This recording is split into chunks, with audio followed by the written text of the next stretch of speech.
वांगचुक को गोली मार देनी चाहिए। जी स्टूडेंट तो इनमें थे ही नहीं, स्टूडेंट का एग्जाम हो गया peacefully, they are celebrating at their houses. जितने ज्यादा मरेंगे उतना उनकी जो ना विदेश में बैठे हुए आकाओं में उसका लेवल इतने तगमा लग जाएगा, उसको हाँ इसने आदमी मरवाई, इसकी फंडिंग बढ़ा दो, मेरी मर्जी मेरा जेंडर मेरे कपड़े। अरे भैया ये स्टूडेंट मांग रहे, उन स्टूडेंट किसी भी गारंटी किसी भी स्टूडेंट की जो उसमें नीट का लेवल का एग्जाम पास करा वो इस तरह की हरकतें करता होगा। और मैं समझता हूं कि उसकी बहुत लंबी उम्र हो, क्योंकि वही एक आदमी है जो कि एक कांग्रेस जैसी बीमारी को खत्म कर सकता है। लेकिन ऐसा स्टेटमेंट भी देना कि मैं चाइनीज फौज को आगे कर दूंगा, ये देश हित के लिए नहीं है। FCRA जिसके अंदर सारी एनजीओ है, इनकी सारी की दुकान बंद हो जाएंगी। केजरीवाल की भी एनजीओ हैं, वांगचुक की भी हैं, इसकी योगेंद्र यादव की, किस किस का नाम लो, सारे के सारों की एनजीओ हैं जिनमें फंड आते हैं विदेशों से। जैनजी जो है ना हमारी, रियली मेरी पेन टू मी। अगर 2 गुना 8 अगर बोल दो ना बेटा कितना बताओ, इमीडिएटली मोबाइल उठाया कैलकुलेटर उठाया, उनका अपना 2 गुना 8 16 नहीं आए। हिंदुस्तान में इतना कचड़ा है, इतना कचड़ा है, वो आहिस्ता आहिस्ता आहिस्ता आहिस्ता साफ होता जा रहा है। नमस्कार, मैं आकाश कुमार, स्वागत है आपका हमारे चैनल TNN वर्ल्ड पर। आप इंस्टाग्राम खोलते हो तो सीधा जंतर मंतर पहुंच जाते हो, लेकिन आज हम सारी गणित के ऊपर बात करेंगे कि ये जो प्रोटेस्ट था ये हिंसक कैसे हुआ, जो पुलिस थी उन्होंने लाठी क्यों चलाई, आखिर में क्या सेटअप था कि सच्ची में जो सोशल मीडिया पर रूमर चल रहे हैं कि नेपाल बना देंगे, नेपाल बनाना चाहिए, जो 2 गुटों में लोग बटे हुए हैं, आखिर इसके पीछे की स्ट्रेटेजी क्या है, इसको जानने के लिए हम पहुंच चुके सुप्रीम कोर्ट। लेकिन अब आपको इस वीडियो में कुछ ऐसी नई नई चीजें देखने को और सुनने को मिलेंगी जो आपका दिमाग खराब कर सकती हैं। तो अगर आप ये पूरी वीडियो देखते हो तो शायद कुछ नया सुनने को मिल जाए। नमस्कार सर, नाम क्या होगा आपका? धर्मराज ओलान। आपका नाम क्या होगा? गौरव। आपका नाम? अतुल कुमार यादव। आपका नाम? एडवोकेट पूर्ण सिंह। सर पहले तो मैं ये जानना चाहता हूँ कि ये जो लाठीचार्ज हुई, आपके हिसाब से मैनेजमेंट में कमी थी या फिर जो पुलिस वाले थे उनमें कमी थी? किस चीज में कमी लगी आपको? ये किसी चीज में कमी नहीं थी। ये जो जंतर मंतर के जो प्रोटेस्ट चल रहा है, ये उसकी जानबूझ के उन्होंने ऐसा किया है, मिसमैनेज। क्योंकि इसके अंदर जो है ना अलग अलग पॉलिटिकल आइडियोलॉजी, स्टूडेंट तो इनमें थे ही नहीं, स्टूडेंट का एग्जाम हो गया peacefully, they are celebrating at their houses. जो बच्चे एग्जाम में पास हो गए फेल हो गए वो अपने घर पे बैठे मस्ती कर रहे हैं। ये सारे के सारे पॉलिटिकल कैडर था, वो आपका कांग्रेस का लगा लो या समाजवादी पार्टी का लगा लो या आपका लगा लो, चंद्रशेखर रावण का लगा लो, तो ये पॉलिटिकल कैडर था पूरा का पूरा। इसमें स्टूडेंट का कोई नाम निशान नहीं था। स्टूडेंट थे, हमने रिपोर्टिंग करी थी, वहां पर स्टूडेंट थे। ये वो JNU के थे, वो फिर आपके स्टूडेंट नहीं है, उनको स्टूडेंट है, वो कैडर है उसका, इसका कम्युनिस्ट पार्टियों का। You cannot call them student. और उनके बिहेवियर, उनकी लैंग्वेज जो मांगते हैं, जेंडर की क्या लैंग्वेज, क्या मतलब था वहां पे? मेरा जेंडर मेरी मर्जी मेरा जेंडर मेरे कपड़े। अरे भैया ये स्टूडेंट मांग रहे, जो स्टूडेंट एग्जाम देने वाले वो तो मेरे ख्याल में जिस तरह के कपड़े पहनते भी नहीं होंगे जैसे इनके थे। उन स्टूडेंट किसी भी गारंटी किसी भी स्टूडेंट की जो उसमें नीट का लेवल का एग्जाम पास करा वो इस तरह की हरकतें करता होगा। क्या नॉनसेंस इट इज। मिसमैनेजमेंट की वजह से ये सब कुछ हुआ है, वो बेचारे ये जहां तक ये वायलेंस हुआ उस पर मैनेज नहीं कर पाए होंगे। हाँ, दैट इज इंटरेस्टिंग। मिसमैनेजमेंट नहीं है फिर उनकी तरफ से, जो धरना दीप के, हाँ उनकी तरफ से मिसमैनेजमेंट है। बेटा आप लोगों को, ये मेरा दुर्भाग्य है यार। अरे नहीं, मैं किस देश का दुर्भाग्य, देश का दुर्भाग्य है मेरा भी, मेरे देश का दुर्भाग्य, मेरा दुर्भाग्य है। हम कब जागेंगे? जगह ये बताइए कि क्यों ऐसा मिसमैनेजमेंट हुआ। जहां से तुम सोचना बंद कर देते हो ना, उसके बाद में नहीं, ये तो पिक्चर का डायलॉग है, उससे बहुत आगे से उनका सोचना शुरू करते जो ये आंदोलन जीवी हैं। हाँ। इनका मकसद था प्योरली, क्योंकि ऊपर से पंजाब के इलेक्शन आ रहे, यूपी के इलेक्शन आ रहे, ऊपर से पार्लियामेंट सेशन चल रहा जिसके अंदर बहुत ही मेजर बिल्स पास होने जा रहे हैं, जिससे सबसे बड़ा वो है FCRA जिसके अंदर सारी एनजीओ इनकी सारी दुकान बंद हो जाएंगी। केजरीवाल की भी एनजीओ हैं, वांगचुक की भी हैं, इसकी योगेंद्र यादव की, किस किस का नाम लो, सारे के सारों की एनजीओ हैं जिनमें फंड आते हैं विदेशों से। ठीक है, इवन बड़े बड़े वकील जो आपके यहाँ सुप्रीम कोर्ट में पीछे में जो खड़े होकर के चिल्लाते हैं ना, जो बड़े आतंकवादियों के पैसे होते हैं, सबके पास में फॉरेन फंडिंग एनजीओ के थ्रू।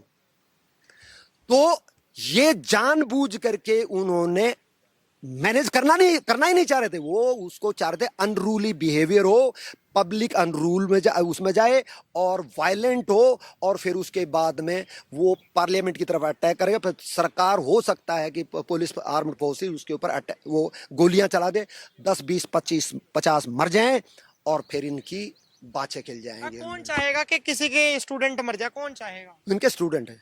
मतलब अगर अरे ये भाई यार, protest करेंगे तो कुछ होगा। फिर आप इन नेताओं को जाने, आंदोलन जीवियों को जाने, कितने मरो यार, जितने ज्यादा मरेंगे उतना उनकी जो ना विदेश में बैठे हुए आकाओं में उसका लेवल इतने तगमा लग जाएगा उसको। हाँ, इसने आदमी मरवाए, इसकी फंडिंग बढ़ा दो। क्या बात कर रहे हो? आपको क्यों, मेरे को क्यों नहीं फंडिंग नहीं आ रही? क्योंकि हम पहली बात है देशभक्त, उनको बिकाऊ नहीं है। दूसरी बात है कि हमारा वो लेवल नहीं कि हम जो ना 100 आदमी 50 आदमी इकट्ठे करके हंगामा मचवा सके। जितने हंगामे अभी पता है वांगचू का जो फंडिंग का जो ग्रेड है ना, लेवल, वो बढ़ गया है।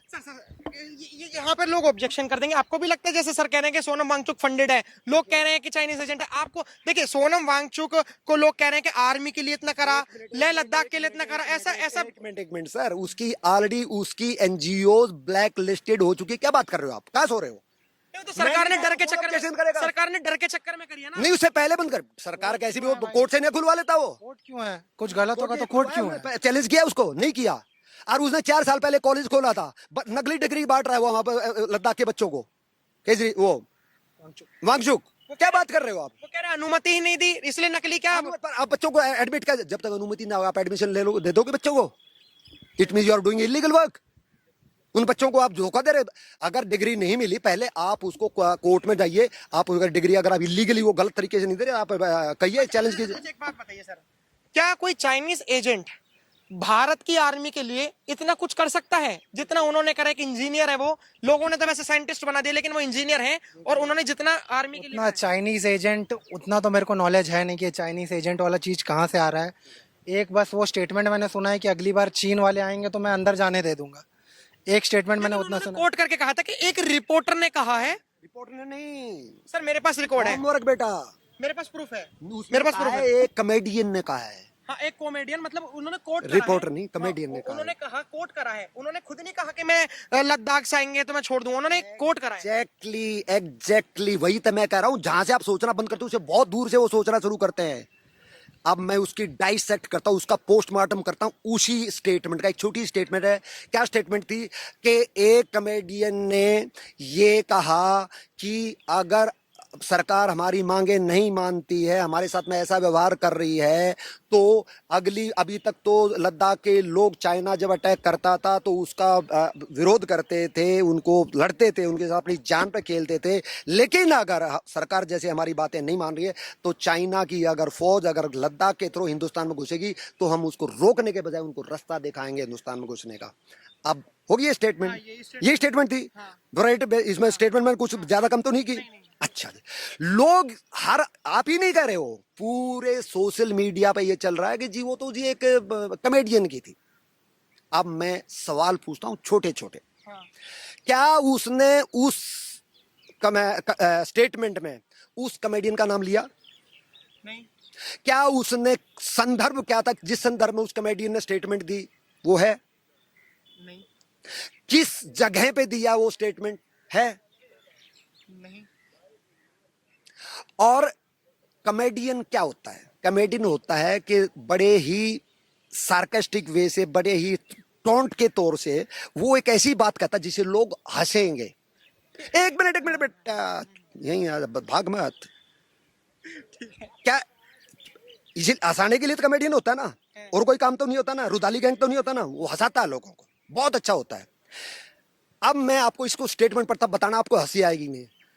मैं एक कॉमेडियन हूं अभी भाई, अगर सरकार मेरी बात नहीं मानेगी, और अभी तक तो मैं लद्दाख का हूं, और लद्दाख में जब भी कोई चाइना की सेना घुसी है हम उनके साथ अपनी जान पे खेल कर उनके साथ लड़े हैं। आगे से अगर चाइना की फौज आएगी तो हम उसको रोकने के बजाय उसको हिंदुस्तान में घुसने देंगे। आपको हंसी आई? नहीं। आपका खून को लाना? हाँ। तो फिर कॉमेडियन की बात कहां से आ गई भाई? इसका मतलब ये जो कंटेक्स्ट है वो गलत है ना, वो नाम दिया उसने, ना किस जगह पे दिया, किस कंटेक्स्ट में संदर्भ में दिया, बिल्कुल नहीं है। अब सुनो, मैं वकील हूं, ये बच्चे भी वकील हैं, आप भी समझते होंगे, ये भी समझते होंगे। हम कभी भी सुप्रीम कोर्ट में कोई आर्गूमेंट करते हैं ना, तो हम ये कहते हैं जी फलानी फलानी जजमेंट में सुप्रीम कोर्ट ने ये कहा है, फलानी फलानी हाई कोर्ट ने फलाने फलाने केस में ऐसा ऐसा ऐसा बोला है। हम कोर्ट करते हैं उनको। कोर्ट करने का मतलब क्या है कि मैं उस जजमेंट में सुप्रीम कोर्ट ने हाई कोर्ट ने जो कहा है मैं उसको इंडोर्स कर रहा हूं, मैं अपना वो पॉइंट बता रहा हूं कि मैं ये पॉइंट अपना रख रहा हूं। इसका मतलब वो पॉइंट जब मैं आर्गुमेंट कर रहा हूं वो पॉइंट मेरा हो गया। तो अगर वांगचुक ने ये कहा है कि एक मिनट के लिए मान के चल लो वो कॉमेडियन था भी और कॉमेडियन ने ऐसा बोला भी था, एक मिनट मान के चल लो हाइपोथेटिकली, जबकि झूठ है वो। अब जो मैंने आपसे पूछा, और कोई भी अगर थोड़ी भी दिमाग वाला सुनेगा तो ये मान लेगा कि हाँ उसने ये झूठ बोला है। तो आप ये मान ले, एक मिनट के लिए मान लो वो संदर्भ था। तो इस फ्रेम के अंदर अगर वो वांगचुक उसको ये स्टेट करता है कि अगर आगे से अगर उसकी, एक कॉमेडियन ने कहा अगर वो वहां की सेना आएगी तो हम उसको अलाउ करेंगे, मीनिंग देर भाई ये वांगचुक की स्टेटमेंट है। अगर वो वांगचुक की स्टेटमेंट है, वांगचुक को गोली मार देनी चाहिए इसी बात के लिए, ये उसकी statement. He is a traitor, he is a गद्दार and he should be screwed like that. ये आपका पॉइंट ऑफ व्यू हो मेरा सकता है, point है, आपका और मैं POV हो सकता logically है, है, मेरा आपका भी point है। पीओवी, आपका भी पीओवी। लेकिन मेरे को बस एक चीज जाननी है सर, किसी का पीओवी एक दूसरे से हो सकता है नहीं मैच करें। सही बात। अभी तक आप तीनों मुझे ऐसा लगा कि वॉयलेंस के खिलाफ थे, और है भी वॉयलेंस के खिलाफ नहीं होना चाहिए। लेकिन अगर मैं इस टॉपिक पर बहस करूं कि अगर सर ने ये बात कही है तो क्या आप मानोगे कि सोनम वांगचुक ऐसे हैं? ऐसा कुछ नहीं है। पहली चीज तो मैं ये बता रहा हूँ कि पेपर लीक हुआ है, बच्चों को प्रॉब्लम हुई, और इतने दिनों से जो मेहनत कर रहे थे वो, कोई सालों से पढ़ रहा है, कोई अपने अपने स्टेट से बाहर जाके पढ़ रहा है, तो जब पेपर लीक हो जाता है वहाँ वो एग्जाम सेंटर पहुंचते हैं तो उन्हें लगता है कि जो 1 साल उन्होंने दिया, 2 साल दिए, वो वेस्ट हो गए। और वेस्ट हो गए तो सारे लोग अच्छे घरों को तो है नहीं, तो जो पैसे घर से आ रहे हैं, किसी के फार्मर हैं, किसी किसान, किसी कहीं नौकरी कर रहे हैं, कोई आर्मी में है, तो पैसे जो आते हैं बहुत हार्ड वर्क से आते हैं, और उनको जब ऐसा लगता है कि पीछे से जो मेरे पिताजी के पैसे हैं वो वेस्ट हो गए। अभी जैसे आपने ये तो बात कही इमोशन की, सर ने बात की एक नेक्सस की। ये कह रहे हैं कि जो नेक्सस है वो जो वार करता है वो इमोशन पे करता है। मान के चलिए अगर आपको इस्लाम धर्म की बहुत ज्यादा नॉलेज है, अगर आप पाकिस्तान में रहते हो तो वो इस्लाम को हथियार बनाकर उनको कहेंगे कि जाओ मार कर आओ। तो वो इमोशन जो है, इमोशन को हथियार बनाने वाली बात कही। आप उनको बीट कर सकते हैं, आप उन्हें मतलब आप उनकी जो विचार आइडियोलॉजी है, आप उनको क्या कहोगे जो इन्होंने कहा है कि ये एक गद्दार है? एक बात, गद्दार तो जो आदमी इतने सारे अवार्ड्स लाया देश के लिए, तो वो गद्दार तो नहीं है, पहली चीज। और कोई भी ऐसी चीजें कोई प्रोटेस्ट कराने के लिए, ये सब चीजें बहुत स्ट्रेटेजिकली की जाती हैं। ये अचानक से एक स्टेटमेंट पास हुई जिसको तोड़ मरोड़ के पेश किया गया, उस पे ही ये एक पार्टी फॉर्म हो गई। तो कहने का मतलब मेरा ये है कि बहुत लंबी स्ट्रेटेजी चाहिए होती है किसी पार्टी को बनाने के लिए, किसी, तो ऐसा नहीं था, ये सडन एकदम उससे तोड़ के आया, उससे ये पार्टी बनी, और एकदम से पेपर उस टाइम लीक हुआ तो ये पार्टी उसको लेके प्रोटेक्शन की प्रोटेस्ट करने के लिए आ गए। आप क्या कहोगे, जैसे भी सर ने कहा कि वो गद्दार है, इन्होंने कहा कि इतने सारे अगर गद्दार होते तो इतने सारे अवार्ड देश के लिए क्यों लाते? आपका पीओवी क्या है? एक बात बताइए, अवार्ड उनको किस चीज़ के लिए मिला है? मतलब कोई इंजीनियरिंग में कुछ चीजें हासिल करी होंगी। ठीक है, आपको पता है, मैं ये नहीं कह रहा कि वो गद्दार है या आतंकवादी, मेरे पास ऐसा कुछ प्रूफ नहीं है। लेकिन आप जो बोल रहे हैं अवार्ड और ऐसा चीज़, तो वैसे एक अवार्ड उसके पास भी था जिसने ट्विन टावर को उड़ाया था, उसके पास भी था। मैं ये नहीं कर रहा कि वांगचुक ऐसा है वैसा है, मेरे को उसके बारे में आइडिया नहीं है। लेकिन ऐसा स्टेटमेंट भी देना कि मैं चाइनीज़ फौज को आगे कर दूंगा, ये देश हित के लिए नहीं है कि मैं चाइनीज़ फौज को आगे कर दूंगा। हमारे आर्मी वाले मर रहे हैं, सियाचिन में -40-45 में है, कैसा हालत है बॉर्डर का आप देखो। और उसमें सर मैं एयरफोर्स में 17 साल नौकरी की, आई नो दैट। 17 साल I have worked in Indian air force. मेरा खून घोल जाता है साले, वो जो बोलता है कि मैं चाइनीज को अलाउ कर दूंगा। 1 इंच लेने के लिए लोग अपना, पता है कितने लोग मर जाते हैं। लेकिन एक चीज बताइए सर, अगर इतनी सारी चीजें हैं और आप एक सुप्रीम कोर्ट के एडवोकेट भी हैं, इतनी सारी चीजें, तो हमारे गृह मंत्री क्या कर रहे हैं? अगर मान के चलो वो गद्दार हैं तो ये तो बड़ी शर्म की बात है कि एक गद्दार चाइनीज का, जो आप कह रहे हो चाइनीज का एजेंट जो है वो दिल्ली में आके प्रोटेस्ट करता है और अमित शाह चुपचाप बैठे रहते हैं, संसद के पास तक वो हंगर स्ट्राइक करता है। ये तो अमित शाह जी को सोचनी चाहिए। सर ऐसा होता है हिंदुस्तान में इतना कचड़ा है, वो आहिस्ता आहिस्ता आहिस्ता आहिस्ता साफ होता जा रहा है। एक ही दिन में सारा साफ नहीं हो सकता। ये जो FCRAR है ना, ये बहुत बड़ा केजरीवाल, ये रवीश कुमार और ये सारे के सारे जो ना अपनी मौत, राकेश साहब अपनी मौत, FCRA आया, ये सारे के सारे अपनी मौत मर जाएंगे खुद। जी एक बात बताइए, अब मैं मानते नहीं मानते कि राहुल गांधी जी इस वक्त बहुत डट के खड़े हुए हैं। मोदी जी के घर पे भी उन्होंने धरना दे दिया। लोग ये अनुमान लगा रहे हैं कि राहुल गांधी जी ने धरना बस इसलिए दिया स्टूडेंट के लिए कि अगर वो पिटे तो वो भी पिटेंगे राहुल गांधी जी को। आपको क्या लगता है? जिस टाइम पे ये हुआ था उस टाइम पे तो मस्ती कर रहा था बाहर जो है ना, उसके वायनाड में उसके भी इतना बड़ा लैंडस्लाइड, इतने लोग मर गए, वहां तक तो गया नहीं। यहाँ पे किसके लिए गया वो? और राहुल गांधी एक अलग कैरेक्टर है, आई लव हिम, और मैं समझता हूँ कि उसकी बहुत लंबी उम्र हो, क्योंकि वही एक आदमी है जो कि एक कांग्रेस जैसी बीमारी को खत्म कर सकता है। मैं बहुत प्यार है उससे जो है ना, क्योंकि वो अकेला आदमी है और कोई नहीं। आप क्या सोचते हैं, मोदी और उसने अमित शाह बहुत बड़े वो हैं, स्ट्रेटजिस्ट हैं कि जिसके कारण से 25 स्टेटों के अंदर इनके लगभग जो है ना बीजेपी की सरकार आ रही है। नहीं, अकेला राहुल गांधी भाई, ही इज माय फेवरेट। देश को बचाने वाला मोदी को, शाह को, ये गडकरी साहब को, और जो ना अब ये इनको सबको लाने वाला इतनी सत्ता में, इतनी सीटों के साथ में राहुल गांधी है। पहले राहुल गांधी ने एक जो खेल किया अभी प्रधानमंत्री के, ये इस चला में, ये बहुत आपने सवाल नहीं पूछा, ये बहुत इंपॉर्टेंट सवाल है और आपके लिए बहुत छोटा सवाल है, और आपके लिए होता है ये सवाल भी ना था। लेकिन मैं फिर ये कह रहा हूं कि आप जहां से सोचना बंद करते हो उससे बहुत आगे दूर से ये लोग सोचते हैं, और राहुल गांधी नहीं सोचता है। राहुल गांधी को तो कहीं से आइडिया देते हैं बेचारे को जो है ना, फिर वो उसको कर देता है। अनाड़ी इतना पास है, अनाड़ी एक नंबर का है, जिद्दी है, करता है। भैया आपका नेपाल, आपका बांग्लादेश, आपका श्रीलंका, और उससे पहले म्यांमार में भी तख्ता पलट हुआ। आपके चारों, और पाकिस्तान में तो पलटा ही हुआ, वो आर्मी का चीफ है वो। आपके चारों तरफ तख्ते पलट हुए हैं, और उनमें सब में क्या है, अटैक कहाँ पे हुआ? राष्ट्रपति घर पे, भवन घर पे, या उसके प्रधानमंत्री के रेजिडेंस पे। ये एक सैंपल था भैया, प्रधानमंत्री के घर पे जो राहुल गांधी जी बैठे थे। Yes, it was strategy. बहुत दूर की समझे, आपके समझ में नहीं आएगी बच्चे। नहीं, मैं चाहता हूं कि मेरी समझ में ना आए लेकिन जनता को समझ में आए, क्योंकि हमारे काफी सारे लाखों लोग देखते अरे हैं। भैया, हमारे तो वांगचुक को हीरो मानने बैठे, मैंने बता दिया, एक्सप्लेन कर दिया, आपके मुंह से एक ही चीज का ना ना ना करवा लिया। उसके बाद में वो हीरो कहते हैं, उसको कहते हैं कि आप स्टेटमेंट गलत दे रहे हो, तो एक उसने कही थी। लोगों का दिमाग जो है ना बिल्कुल एनालिटिक खत्म हो चुका है। ये व्हाट्सएप मोबाइल के जेनजी जो है ना हमारी, really math is pain to me. अगर 2 गुणा 8 अगर बोल दो ना बेटा कितना, मतलब इमीडिएटली मोबाइल उठाया, कैलकुलेटर उठाया, उनका अपना 2 गुणा 8 बराबर 16 नहीं आएगा। ये दुर्भाग्य है आज की जिंदगी का।